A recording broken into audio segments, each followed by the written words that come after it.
malinaw na kayo ay mga addict.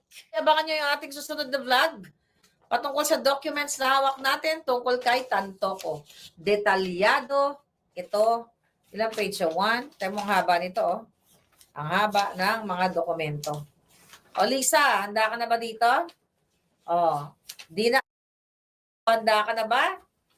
Hindi ka pa ba nakapapakulong? Ayoko na lang sabihin ng mga eksena ng mga palangga natin dito, pero you'll never know. May proseso ang lahat ng bagay.